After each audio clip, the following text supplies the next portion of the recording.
Hello दोस्तों, नमस्कार। मैं आशीष मर्रा आपका मेरे चैनल पर स्वागत करता हूं। आज मैं टैक्सिम ओ एंटीबायोटिक मेडिसिन्स के बारे में बताने जा रहा हूं कि टैक्सिम ओ टैबलेट का इस्तेमाल क्या होता है, इसका यूजेस क्या है, इसका डोज़ क्या है और इसका इस्तेमाल कब कब किया जाता है, कौन इसका इस्तेमाल कर सकते हैं और कौन नहीं कर सकते हैं। साथ में बच्चों में ये दी जानी चाहिए या फिर नहीं दी जानी चाहिए, पूरी कंप्लीट जानकारी इसी वीडियो में। अगर आपको यह वीडियो पसंद आती है तो आप हमारे चैनल को सब्सक्राइब कर लीजिएगा। चलिए फिर वीडियो को शुरू करते हैं। सबसे पहले मार्केट में आपको किस नाम से मिल जाएगा। मार्केट में आपको टैक्सिम ओ टैबलेट के नाम से मिल जाएगा। इसमें जो फार्मूला पाया जाता है सेफेक्सिम 200 पाया जाता है और साथ वेनिक एसिड 150 mg में पाया जाता है। इसका जो इस्तेमाल होता है यह फेफड़ों के लंग्स इन्फेक्शन में किया जा सकता है। साथ में इसका जो मेन यूजेस है उसका इन्फेक्शन में दिया जाता है, बैक्टीरियल इन्फेक्शन में। यह एंटीबायोटिक मेडिसिन होती है। आसान भाषा में बोलें तो इसका इस्तेमाल जब किसी को संक्रमण हो जाता है, किसी प्रकार का भी संक्रमण हो, उस समय दिया जाता है। ये पेशेंट के कंडीशन के अकॉर्डिंग होता है कि उसका डोज क्या होता है और उसको कब दवा दी जानी चाहिए।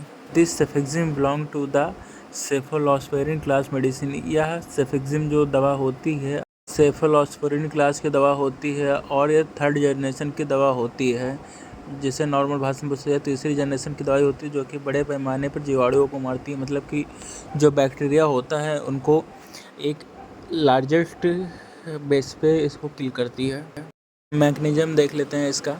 This antibiotic work like a beta lactam. यह बीटा लैक्टम एंटीबायोटिक की तरह कार्य करती है। साथ में यह जीवाणुओं को मतलब किल करती है और उनकी ग्रोथ को भी रोकती है। इसका यूजेस कब कब किया जाता है और कहाँ कहाँ किया जाता है, जैसे कि अगर किसी पेशेंट को या किसी को लंग्स इन्फेक्शन हो गया है, मतलब कि फेफड़ों में संक्रमण हो गया है, तो उस समय इसका इस्तेमाल किया जाएगा। साथ में अगर किसी को यूटीआई इन्फेक्शन हो गया है, जिसको बोलते हैं यूरिनरी ट्रैक्ट इन्फेक्शन, मतलब कि पेशाब की नली में इन्फेक्शन हो जाता है और उसमें कुछ सिम्टम्स नज़र आते हैं, जैसे कि पेशाब की नली में जलन होना या फिर पेशाब में कोई प्रॉब्लम होना, जैसे कि रुक रुक के होना, इन सब में इसका इस्तेमाल किया जाता है। और साथ में जब गले में इन्फेक्शन हो जाता है, थ्रोट इन्फेक्शन हो जाता है, उस समय इस टैबलेट का इस्तेमाल किया जाता है। किसी को ब्रोंकाइटिस हो जाता है तो उस समय इसका इस्तेमाल किया जाता है। साथ में ब्रोंकाइटिस क्या होता है, जैसे कि इन्फ्लामेशन हो जाता है ट्रैकी, मतलब कि जो हमारे फेफड़े होते हैं इनमें थोड़ा सा सूजन हो जाता है और इसमें सांस लेने में कठिनाई होने लगती है, उसी को ब्रोंकाइटिस कहा जाता है।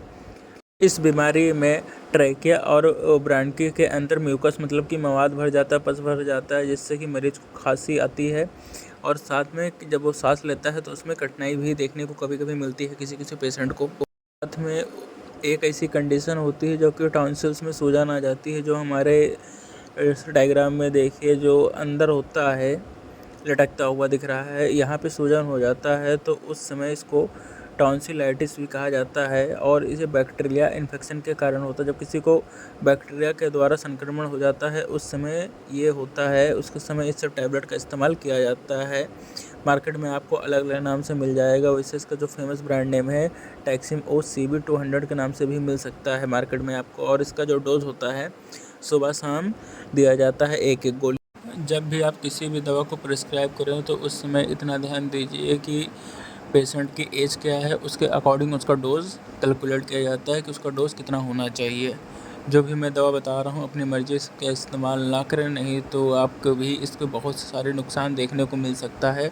हमेशा डॉक्टर या फार्मासिस्ट की सलाह पर ही दवा का उपयोग करना चाहिए, उसका इस्तेमाल करना चाहिए। अब बच्चों के बारे में थोड़ा सा जान लेते हैं कि अगर किसी पेशेंट को, जैसे कि अगर बच्चा है, उन सब में कुछ प्रॉब्लम देखने को मिल रही तो डॉक्टर क्या प्रिस्क्राइब करते हैं और इसका यूजेस क्या होता है। में आपको टैक्सिम ओ सिरप के नाम से मिल जाएगा, या ड्राई सिरप होता है, इसका आपको बनाना पड़ता है और ये होता है, इसका जो फार्मूला होता है सेफेक्सिम होता है। मार्केट में आपको टैक्सिम ओ के नाम से भी मिल जाएगा और अलग अलग नामों से मिल जाएगा। इसमें आपको देखना ये रहता है टैक्सिम ओ होना चाहिए। में हमें कुछ बातों का ध्यान देना चाहिए, जिसको बोलते हैं कि किन मरीजों में ये दवा नहीं दी जानी चाहिए। Contra indication. अब जैसे कि किसी को प्रेगनेंसी है, गर्भावस्था है, तो उस समय इस दवा का उसको नहीं देना चाहिए, यह दवा उसको नहीं लेनी चाहिए। साथ में अगर किसी को ड्रग से एलर्जी है, जैसे कि बहुत से पेशेंट्स में देखने को मिलता है कि अगर एक साथ 2 दवा लेते हैं तो उनको एलर्जी हो जाती है, तो उस समय यह दवा उनको नहीं देना चाहिए। साथ में अगर किसी को किसी को सीजर की बीमारी है तो उस समय उसको ये दवा नहीं देनी चाहिए। अब इसका कुछ साइड इफ़ेक्ट देख लेते हैं जो कि किसी किसी पेशेंट्स में देखने को मिल जाता है, जैसे कि नौजिया हो गया, जी मिचलाना, कॉन्स्टिपेशन हो गया, कब्ज़ बनना आपको, या फिर पेट में दर्द होना, स्टमक पेन होना, सर में दर्द होना। ये सब कुछ कॉमन साइड इफ़ेक्ट हैं जो कि ज़रूरी नहीं है कि हर पेशेंट में देखने को मिले, लेकिन फिर भी कुछ लोगों में देखने को मिल जाता है। अगर आपको ऐसा देखने को मिलता है, ये सब सिम्टम्स नज़र आते हैं, तो तुरंत दवा को लेना बंद कर दें और डॉक्टर से सलाह लेकर ही आगे दवा को लेना चाहिए। दोस्तों, अगर आपको यह वीडियो पसंद आई हो तो आप हमारे चैनल को सब्सक्राइब कर लीजिए। मिलते हैं फिर नेक्स्ट वीडियो में अच्छी जानकारी के साथ में। Thanks for watching this video.